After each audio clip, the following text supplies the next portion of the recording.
este principio de año que estamos viendo 2023. Damos ya la bienvenida a José Luis García, CEO de enbolsa.net. Muy buenas noches, José Luis, ¿cómo estás? ¿Qué tal? Muy bien, muchas gracias por invitarme una vez más a tu programa.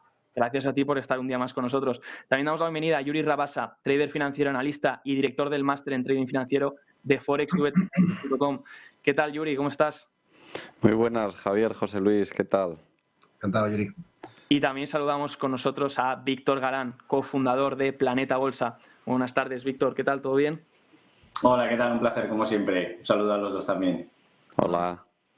Bueno, quería preguntaros de primeras, voy a poneros por aquí el SP500. Quería preguntaros este rebote que estamos teniendo ahora, este inicio de año. Ahora sí que es verdad que ha calmado un poco tras las palabras de Bustik el día de hoy, que venía muy, muy caliente. Quería preguntaros hasta dónde puede llevarnos, ¿no? Hemos recuperado los 3.900 puntos en el SP500, tonteábamos con esos 3.800, que si los perdíamos, que si no. ¿Cómo estáis viendo este inicio de año? ¿Qué estáis vigilando? Y sobre todo, ¿creéis que es posible un rally? Así que posiblemente nadie espere, ¿no? Porque hemos empezado el año muy, muy negativos, posiblemente ya descontando esa recesión tan esperada y todo el mundo posicionándose a lo mejor en sectores un poco más defensivos. ¿Cómo lo ves, José Luis? Bueno, yo personalmente, nosotros desde En Bolsa no nos creemos este movimiento al alza del SP500. Para mí nosotros cuando realizamos los análisis o el estudio de mercado lo hacemos desde un punto de vista, por un lado, chartista, por otro lado, nos gusta también el conteo de ondas, nos gusta aplicar también estrategias de sentimiento de mercado y también utilizamos las pautas estacionales y en base a esos 4 parámetros pues dictaminamos un poquito la idea que tenemos, ¿no? Para mí, si nos guiamos por alguna de las distintas pautas que te estoy comentando, y voy a empezar por una sencilla como puede ser la pauta estacional, ¿no? Voy a ir compartiendo en mi pantalla para que podamos ver algunos detalles que creo que pueden ser interesantes. Enero es un mes bastante vulgar desde el punto de vista de la renta variable y siguiendo un poco, voy a seguir la estadística de los últimos 25 años. Es un mes muy anodino. Vemos que en los últimos 25 años, entre el 1 de enero y el 31 de este mismo mes, los últimos 25 años, 13 años fueron alcistas y 12 bajistas. La media de ganancia es de un 3% y la media de pérdida es de un 4,12%, lo cual quiere decir que pierde dinero. Invirtiendo en enero se pierde dinero. Estadísticamente hablando, la probabilidad es de un 52% de probabilidad de que suba el mercado por encima de los precios. El 31 esté por encima del 1, con lo cual es tirar una moneda al aire, es un caro cruz. Eso evidentemente no juega a favor ni del corto ni del largo, por lo tanto tenemos que pasar este criterio estacional.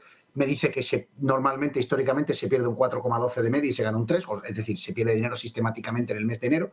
Y a partir de ahí me tengo que dejar guiar, digamos, como no tengo una pista desde el punto de vista estacional, pues me podría ir al punto de vista del sentimiento de mercado. Oye, el sentimiento de mercado lo tenemos en una zona, quizás en una zona de máximos extremos, quizás en una zona, pues una zona más tranquila, bueno, si nos vamos al SP500 y veo el índice de optimismo del SP, no me voy a ir al VIX ni me voy a ir a datos como por ejemplo la CNN, ¿no?, del sentimiento de mercado, sino simplemente al índice de optimismo, el Optics del SP500, y nos fijamos, está en una zona totalmente neutral. Es decir, no me encuentro en una zona de máximos, no me encuentro en una zona de mínimo, no estoy en techo, no estoy en suelo, estoy igual de anodino que está el mes de enero históricamente. Así que solo me queda el chartismo.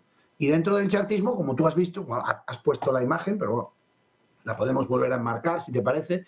Pues este es un gráfico de 4 horas, porque nosotros hacemos un poquito de swing, nos gusta el swing trading, y vemos en un gráfico de 4 horas que lo que vemos es una cuña alcista de implicación bajista con una ruptura a la baja y un rango lateral. ¿Qué es lo que nosotros pensamos que puede ocurrir?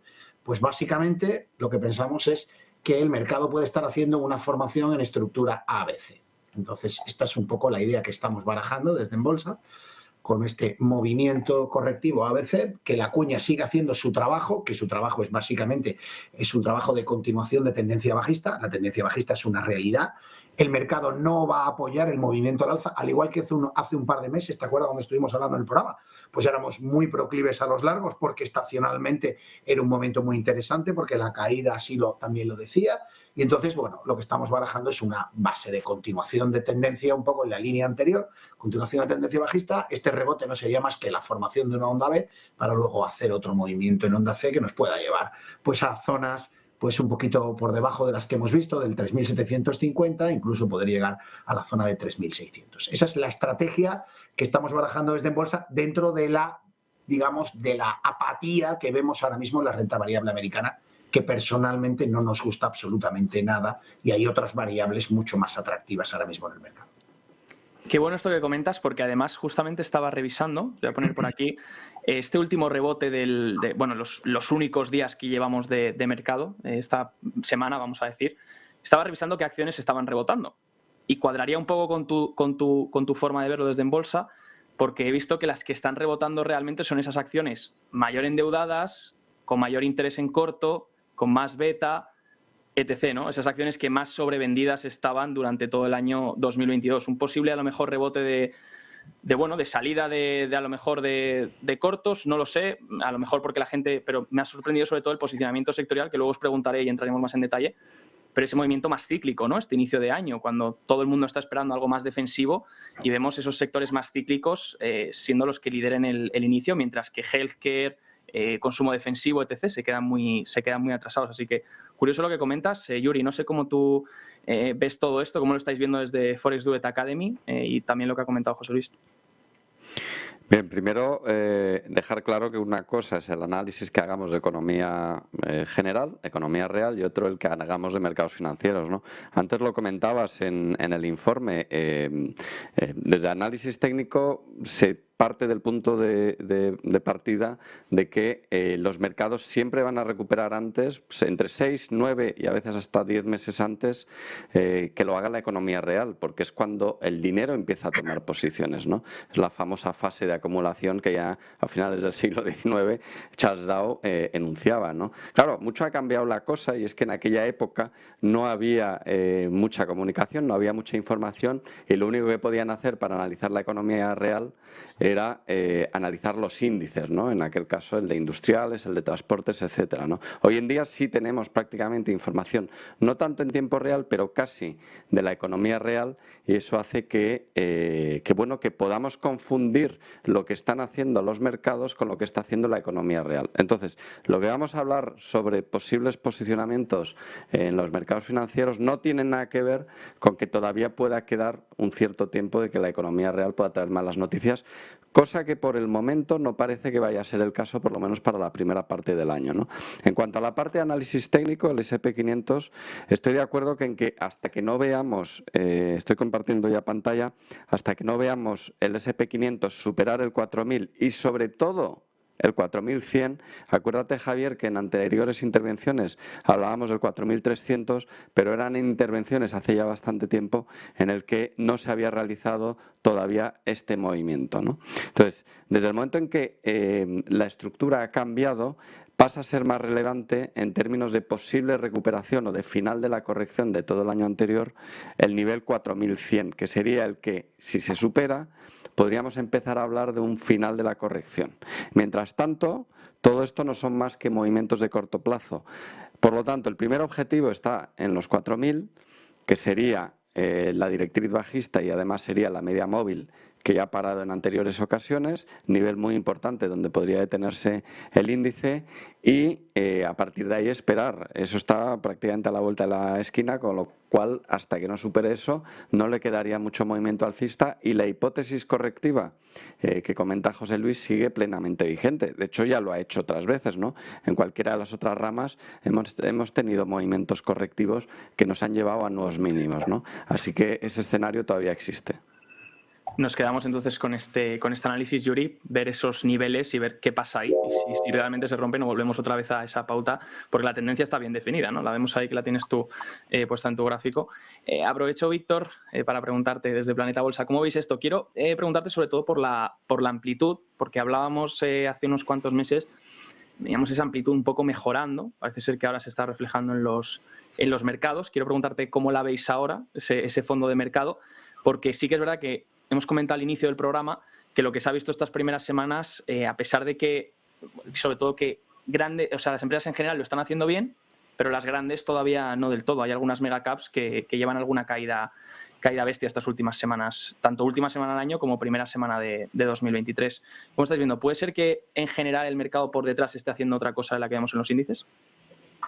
Bueno, de momento la verdad que hemos, desde el punto de vista de la amplitud, tenemos una serie de patrones, ¿no? Si miramos la línea avance-descenso versus el NYSE, ¿no? NYSE que compone unos 3.300 valores de todo Estados Unidos para mirar de una manera mucho más global el mercado versus esa línea avance-descenso en negro que viene ponderando o equiponderando precisamente cada valor por igual, ¿vale? En este caso, en el NYSE ponderaría mucho más, por ejemplo, Microsoft que la última biotecnológica. En este caso, sí que con la línea avance-descenso tenemos una ponderación similar y lo que vemos es una mejora en el muy corto plazo. Habíamos hecho un patrón de 1, 2, 3 bajistas, un poco llevando el patrón bajista de ondas de Elliott que antes también comentaba José Luis. Ahora, pues bueno, tendríamos un primer patrón bajista y lo que podría haber sido un pequeño patrón a la baja falso, ¿no? Que no llega a ser un segundo, porque no ha habido en esta línea avance-descenso unos nuevos mínimos. Y vigilaríamos sobre todo la zona de los 15.700, ¿no? Que es aproximadamente, actualmente el NYSE está en 15.600. Ya parece que se nos está intentando dar la vuelta. Si echamos un vistazo también precisamente al S&P, como comentaban los compañeros, precisamente en esa media de 30 sesiones es donde se está intentando de nuevo girar. Una media plana con un día bastante feo si nos vamos a vela diaria, ¿no? Con un pequeño doji lápida que pues, nos podría traer precisamente una pequeña corrección. En términos generales, parece que hubo una mejora en estos últimos días con bastante poca volatilidad, pues obviamente por las vacaciones de la mayoría de operadores, pero de nuevo podría restablecerse ese patrón a la baja y habrá que revisar precisamente lo que hacen en estos próximos días durante esta semana los nuevos mínimos, los nuevos máximos, las acciones que suben, las acciones que bajan.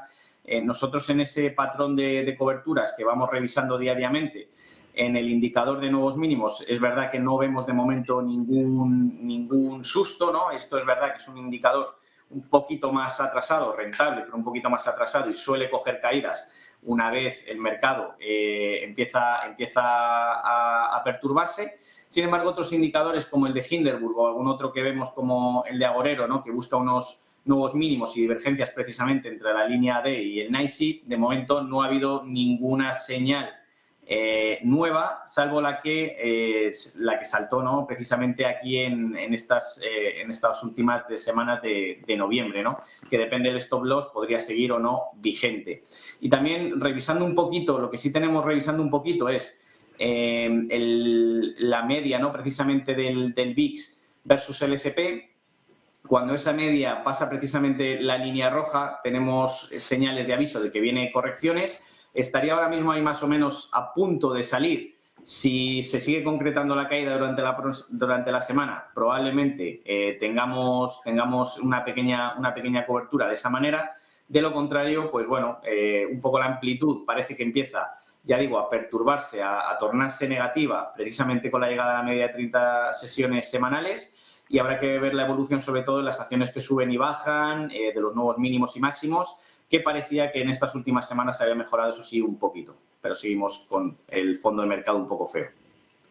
Pues muchas gracias a los tres por vuestros análisis. Quiero aprovechar ahora para preguntaros por el activo de moda ahora este inicio de año. Voy a poner por aquí ese oro que lo ha hecho muy bien estos primeros, tanto final de año como estos primeros días del año, sobre todo rompiendo máximo de 6 meses, ahora tonteando con esos máximos de verano de 2022. ¿Cómo lo estáis viendo? También tenemos, voy a ponernos aquí también en pantalla, tenemos las mineras, GDX, ETF GDX también acercándose a ese máximo de junio, más o menos, de 2022, y también las mineras juniors que siguen el movimiento. Se está hablando mucho de oro activo ganador, parece que está todo el consenso enfocado ahí para 2023. ¿Vosotros lo veis igual, a pesar de que los tipos reales siguen manteniéndose altos, el oro le está dando igual? No sé si es por a lo mejor la caída del dólar o que el dólar se mantiene débil. ¿Cómo lo estáis viendo de cara al año 2023, José Luis? Bueno, Para mí es un activo que ahora mismo está, digamos, claramente liderando los mercados de renta variable y asumiendo y acogiendo parte del capital que está saliendo del dólar. Está saliendo mucho dinero del dólar americano, está saliendo también dinero de la renta variable americana y está buscando zonas donde entrar, no termina de adaptarse especialmente al mercado de bonos. Y el oro está, digamos, siendo un activo pues, muy interesante para ese capital que no sabe muy bien dónde ubicarse. La pregunta clave sería si realmente esa opción es una opción de valor en el tiempo y si puede sostenerse o no durante mucho más. Yo hoy en una reunión pues hablaba un poco de las zonas donde podría ser un buen nivel para buscar el oro, aprovechando los largos, evidentemente, y el viento que trae a favor, esa zona de 1750 me gusta mucho para el oro y llevarlo hasta 2000. El problema que tiene el oro es que lo tenemos dentro de un rango lateral bajista importante con una zona de techo muy marcada en $2000 y no creo que a día de hoy eso sea una opción.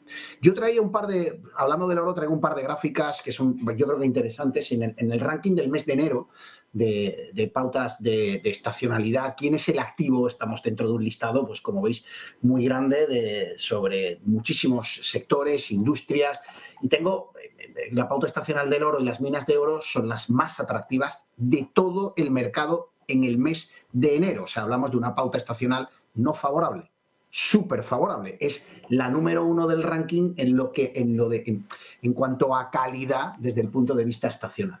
Por otro lado, tenemos otra ventaja muy importante también en el oro desde el punto de vista del sentimiento y es que viene de marcar un mínimo muy importante. O sea, este mínimo es un mínimo marcado desde el punto de vista de pesimismo, que las veces en donde se ha metido con anterioridad el rebote ha sido un rebote bastante importante. Todo eso suma a favor. El problema quizás que nos puede venir es de, como te comentaba antes, del aspecto técnico del oro, que es donde realmente podemos encontrar un problema muy serio, ¿no? Y es en esta estructura, estoy en un gráfico mensual para que lo veamos, y es que esta estructura es una estructura muy dañina en el aspecto que tenemos los máximos de la zona de 2000, 2000 y poco, de nuevo esos máximos por 2 veces falló, incluso uniendo los mínimos tenemos este proceso de canalización y actualmente está en 1875, o sea que el problema serio, grave e importante lo va a encontrar en los niveles casi anteriores a 2000. ¿Qué recorrido le puede quedar desde valores actuales? Pues hasta enfrentarse a su grandísima resistencia, no más de un 8%, 7-8%.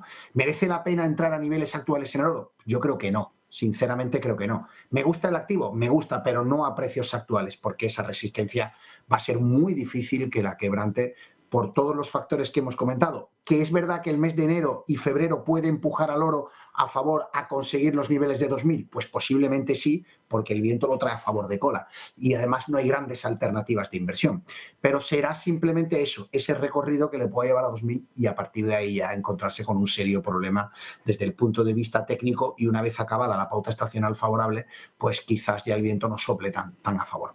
Aparte, por supuesto, el tema del dólar también, que el rebote del dólar, que antes o después tendrá que llegar, es inevitable porque el dólar index lo están masacrando. Cuando llegue ese rebote, el oro tiene una correlación negativa de menos 0,91. Es decir, está absoluta y totalmente descorrelacionado inversamente con el dólar. Así que el rebote del dólar americano le va a hacer daño al oro. Por todos esos factores creo que llegamos tarde si queremos entrar en el oro a día de hoy. Muchas gracias, José Luis. Además, luego os preguntaré, tenemos dato de inflación esta semana, así que ya has comenzado ese dólar index, ya me da miedo. Ya cada vez que hay dato de nóminas, de inflación o de empleo o cualquier cosa de esas, ya me da miedo ese dólar que pueda hacer y qué rebote podamos tener. Por encima no termina de perder, la última vez que lo revisé no terminaba de perder la zona de 103, 104, está bastante aguantando fuertemente ahí. Yuri, ¿cómo ves tú todo esto? Oro, ya recuerdo que antes de finalizar el año comentábamos en una tertulia, oro puede ser interesante, al final no deja de ser un activo real que puede hacerlo bien, que ha mantenido bien en 2022. Parece que está funcionando, por lo menos estos primeros días de esta primera semana del año. ¿Cómo lo estáis viendo desde Forex Duet Academy? ¿Crees también, como nos han comentado, como nos ha dicho José Luis, que esa zona ya de antes de los $2000 puede ser un problema?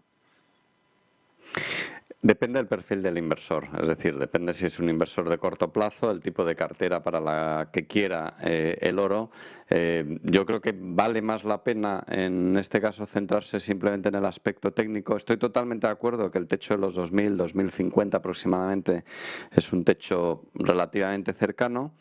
Pero desde el punto de vista técnico, desde el momento en que superó el 1800, mientras todo el mercado ha estado bastante lateral durante la Navidad, el oro a lo tonto estaba en un canal alcista y lo fue rompiendo, y en estos momentos pues está en 1873, algo sobrecomprado, la verdad. Pero si nos fijamos, si hacemos un análisis muy de largo plazo, para analizar esa posible rotura del 2000 o del 2050 en el largo plazo, y volviendo al gráfico semanal, lo cierto es que tras toda esta subida, la subida protagonista, digamos, que tuvo el oro, la fuerte subida que tuvo durante el 2019-2020 hasta ese máximo de 2050 aproximadamente, la corrección posterior ha sido relativamente pequeña. Es verdad que está en un rango o en un canal ligeramente descendente, pero en términos porcentuales respecto a toda esta subida anterior, que insisto, comenzó en el 2019, es una corrección relativamente pequeña, ¿no? Lo cual nos puede llevar a ser optimistas de que el nivel 2000, si bien es un nivel que habrá que vigilar muy de cerca cuando lo alcance, yo creo que lo alcanzará a lo largo de la primera parte del 2023. A efectos de narrativa de cómo es posible que esté subiendo el oro si los tipos siguen altos, es que la cuestión no es si están altos o no altos, sino dónde se ve el techo de la subida de tipos, ¿no? Desde el momento en que el mercado empezó a tener claro que la subida de tipos estaba más o menos descontada y que más o menos estaba claro el horizonte hasta dónde iban a subir, piensa que se subieron tan rápidamente que eso generó vértigo. A partir de ese momento se empezó el movimiento alcista del oro, ¿no? Entonces, insisto, gráficos semanales, la corrección no parece suficientemente profunda como para pensar que esta tendencia de largo plazo hubiera terminado y todo esto sería una estructura correctiva de largo plazo, y nos va a decir mucho a lo largo del 2023. Incluirlo o no en nuestras carteras depende de nuestro perfil y eso es una advertencia que hacemos siempre a la hora de analizar. Nosotros analizamos el movimiento más probable.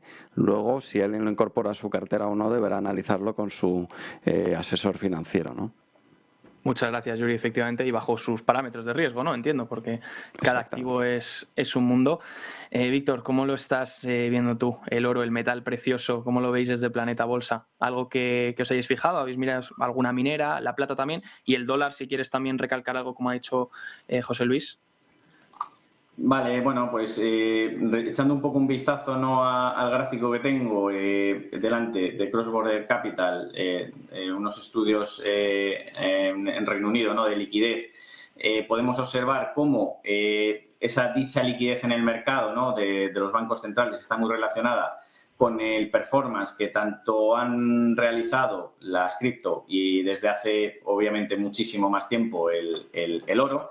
Y vemos que está bastante relacionado, ¿no? En el momento en que la liquidez fluye en el mercado, como ha sido el caso de 2020, esos activos han tenido un performance muchísimo mejor que el de mercado y, sin embargo, que hemos tenido en estos 2021, 2022, ¿no? Pues bueno, un rendimiento bastante más feo a nivel técnico, también quizás explicado un poco también precisamente por lo que ha realizado un poco la Reserva Federal, ¿no? Precisamente echando un vistazo a su balance consolidado de final de año, hemos visto que ha incrementado en casi 700.000 millones los repos inversos, es decir, sacar dinero de la economía una vez se había depositado en ella. Y todo eso, sí, ahora traído al gráfico, pues es el descenso que hemos visto.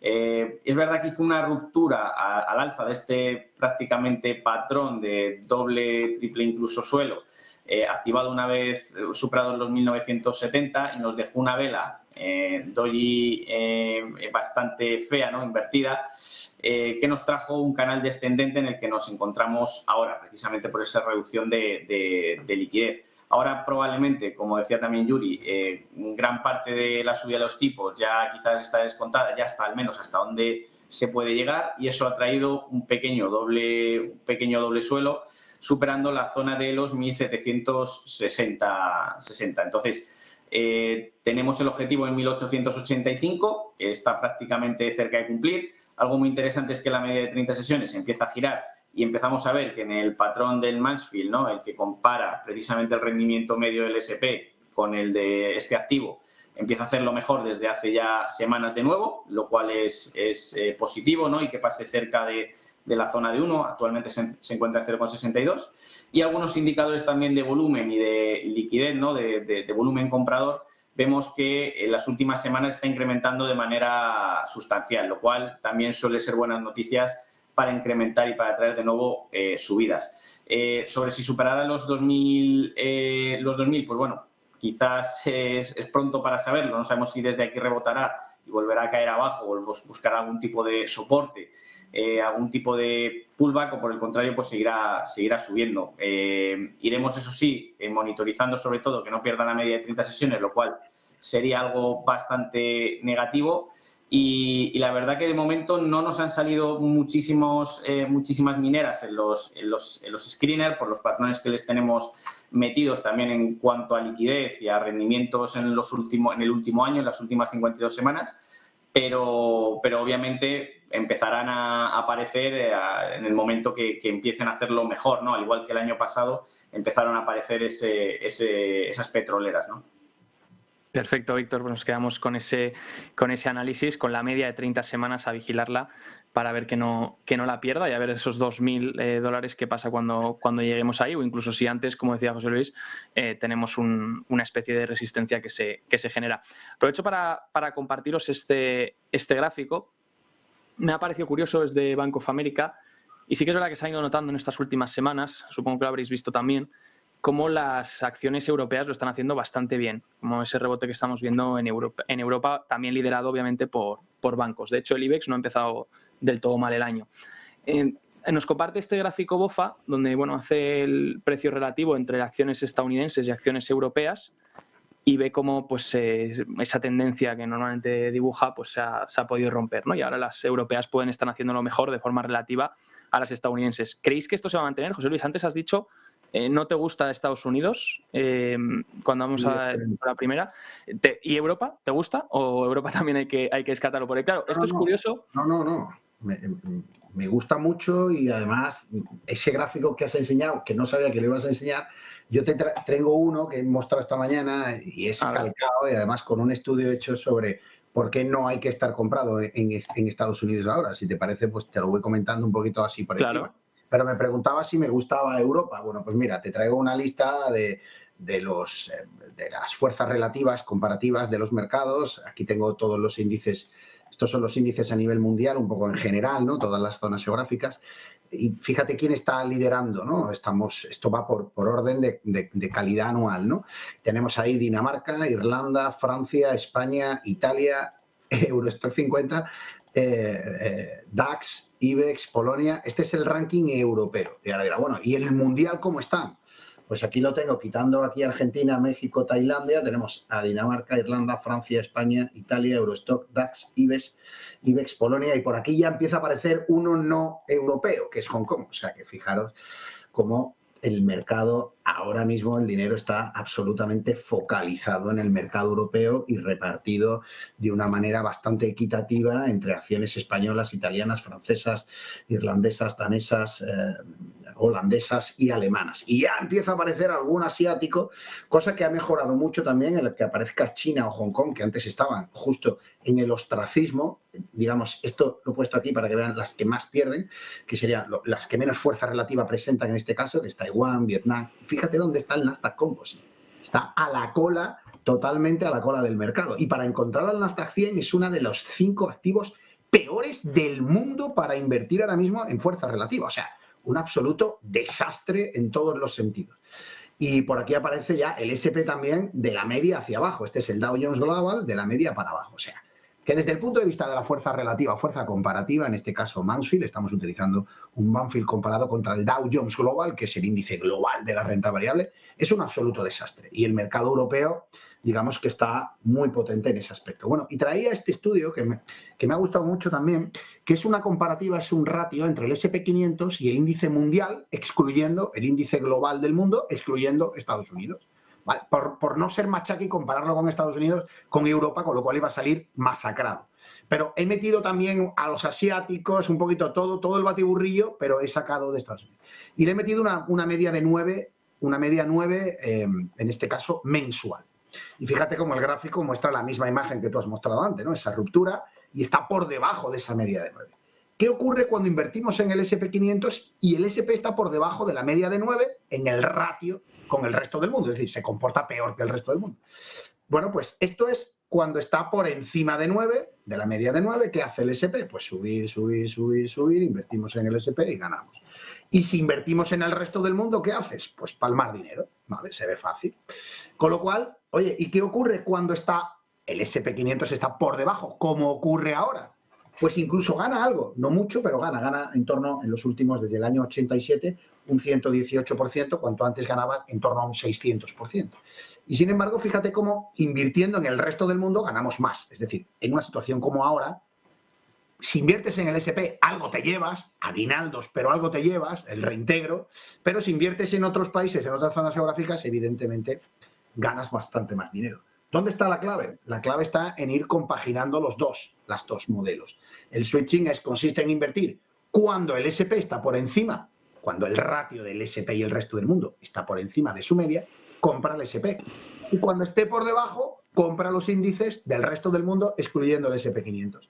Y la rentabilidad que estaba, cuando estaba por debajo, en un 110%, se te dispara a un 1.979% de rentabilidad, cuando lo que haces es jugar a entrar en momentos determinados. Cuando el mercado favorece la renta variable americana, se compra y se mantiene, y cuando no la favorece, se quita de la cartera y se mete en otros activos, cosa que parece que está prohibida. En muchos gestores de cartera parece que está prohibida ser excluido al SP500 o al Nasdaq de las carteras. Bueno, pues a día de hoy no debe de estar en ninguna cartera, porque lo que hace es lastrarte la rentabilidad del total de la cartera, al menos en este momento. Cuando las circunstancias cambien, pues cambiaremos nuestra estrategia, pero no puedo estar más de acuerdo con el gráfico que has puesto, y además, bueno, pues lo cuantificamos en números y en rentabilidades, que de esta forma yo creo que la audiencia lo puede entender y lo puede ver mejor. No es un momento para estar en Estados Unidos, hay que elegir mejores opciones y evidentemente Europa lo es. Qué bueno ese gráfico, ese estudio, José Luis, con esa media de 9 meses entre el ratio SP y el ratio, recordamos, MSCI, excluyendo ese país de Estados Unidos. Y ahora vemos pues, que la fuerza le está liderando el resto del mundo, por lo menos este inicio de año. Y es curioso porque hemos repetido durante todo el año, y es algo que hemos visto, Europa está peor posicionada a nivel económico. Antes Yuri ha dicho algo muy interesante, y es que la economía es una cosa y los mercados financieros son otra, no puedo estar más de acuerdo. Y sí que es verdad que a nivel económico se ha repetido dentro de los inversores y entre inversores que Europa está muy mal posicionada, que de cara al conflicto energético, bueno, la situación energética está mucho peor que Estados Unidos. Y aún así tenemos un buen comportamiento este primer inicio de año. ¿Es solo por los bancos? ¿Es en general porque la gente está de nuevo optimista? ¿Cómo lo veis, Yuri, desde Forex Duet Academy? ¿Cómo estáis notando esto en Europa? ¿Os sorprende? ¿No os sorprende? ¿Cómo lo estáis viendo?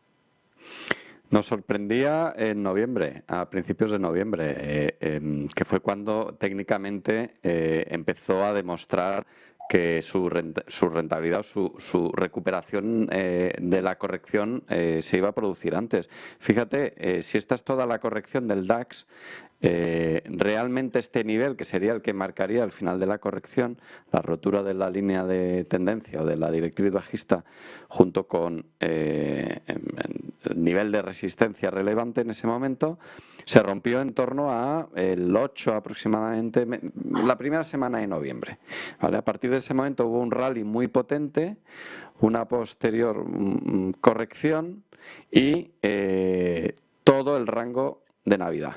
Rango Navidad, que son esas 2 semanas tontorronas que hay, la anterior a Navidad, que justo puede haber los últimos coletazos, la anterior a fin de año, que normalmente hay poco volumen y suele estar muy parado. Y durante este periodo estuvimos comentando que si rompía este nivel, iba a atacar máximos y se iba a reanudar y iba a ser bastante probable que se reanudara la tendencia alcista, ¿no? Y es lo que ocurrió, este rango que en gráficos de 1 hora, 4 horas es como mejor lo veríamos, lo rompió, en cuanto llegó el volumen lo ha roto con bastante facilidad y ahora de forma muy sobrecomprada, que en algún momento tendrá que realizar algún tipo de corrección menor, está en clara tendencia alcista. Por lo tanto, volvemos a lo mismo.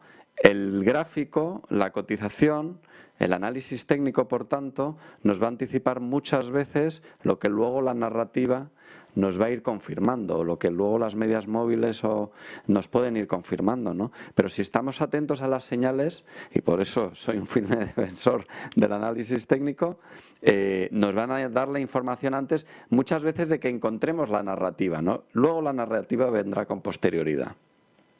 Muchas gracias, Yuri. Nos quedamos con esa lección.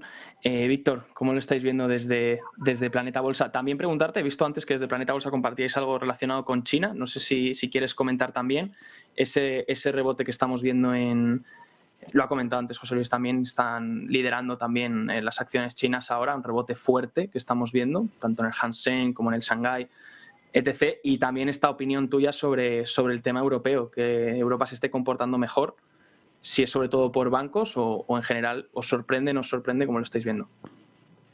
Bueno, la verdad que desde prácticamente a vista semanal, echándole un vistazo al DAX, lo que sorprendía efectivamente es en octubre aproximadamente, cuando empezaba a batir al Mansfield, pero sorprende ahora mucho más que ya prácticamente el nivel de 1 haya pasado, lo cual quiere decir que lo está haciendo claramente mucho mejor que Estados Unidos.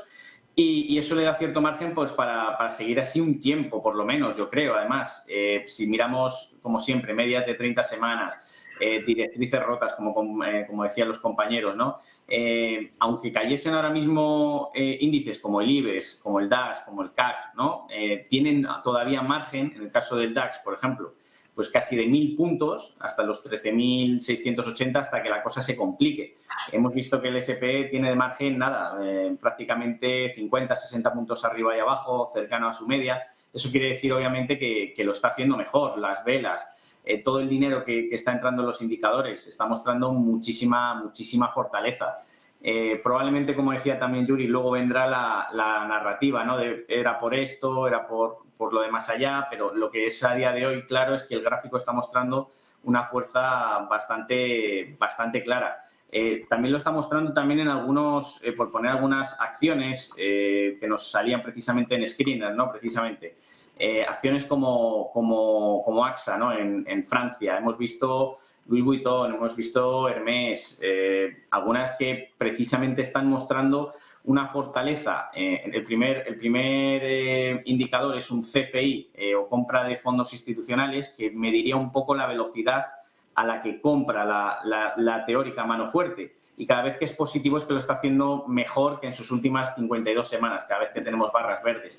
Además, cuando se prorrogan en el tiempo, lo que nos empieza a contar es que precisamente empieza a haber una evolución a lo largo de las semanas mucho más positiva que el resto de índices o, en este caso, que el resto del sector, ¿no? Caso de AXA, tenemos también algunas compañías como Total Energies, que también está mostrando muchísima fortaleza. Vinci también en el mercado francés, que parece que quiere romper un rango lateral. Tenemos también otras en España, como puede ser el caso de Viscofan, ¿no? Que España hasta hace unos meses pues era el claro denostado, ¿no? Al final yo creo que hay que ser versátil y saber cuándo hay que estar en cierto tipo de mercados. Nosotros, por ejemplo, gran parte de lo que invertimos lo tenemos en renta variable americana, intentando coger esa fortaleza, ¿no? Obviando, obviamente, tecnología, software, pero obviamente también Europa hay que reconocer que lo está haciendo de manera brillante, ¿no? Tenemos el caso de los bancos también europeos, el caso de CaixaBank, de Sabadell, el caso que tenemos también aquí de Viscofan, con una ruptura bastante clara, además de un rango bastante largo, ¿no? De consolidación de casi prácticamente 2 años. Y obviamente tenemos en el otro escenario también a China, ¿no? Que está mostrando muchísima fuerza, porque prácticamente el 30-35% de la liquidez a nivel global hoy en día proviene del Banco Central de China, del PBOC, ¿no? Y obviamente mucho más grande que la Reserva Federal, ha hecho los deberes, digamos, antes, ha pasado por el trago de reducir su balance, intentar controlar su moneda ya hace mucho tiempo, y ahora vemos algunas acciones que también estaban muy castigadas, como por ejemplo su mayor exponente, ¿no? Alibaba, incrementándose de manera sustancial durante las últimas semanas, superando esas medias de 30 semanas. Una China que obviamente va a tener un papel muy relevante a lo largo de los próximos meses, años, más si cabe, ¿no? Que se habla de que su propio Banco Central también puede llegar a acuerdos con el propio Arabia Saudí, con el Banco Central de Arabia Saudí, para intentar producir swaps o derivados financieros también en petróleo, ¿no? Lo cual pues cambiaría probablemente el rumbo de muchísimas cosas. Así que siempre un ojo al gigante asiático, que además ahora demuestra muchísima fortaleza con acciones como son Pinduoduo, Alibaba. Así que es un poco nuestra perspectiva también de por dónde están yendo en renta variable asiática, ¿no? Muchas gracias, Víctor. Nos quedamos con este análisis, tanto tuyo como de los tres. Ha sido muy interesante. Hemos tocado diferentes temas, tanto este rebote en los índices estadounidenses como también diferentes zonas geográficas. Así que os lo agradezco por estar un día más aquí en Negocios Televisión con nosotros en el cierre de Wall Street, y espero veros pronto de nuevo. Que tengáis una muy buena tarde. Igualmente.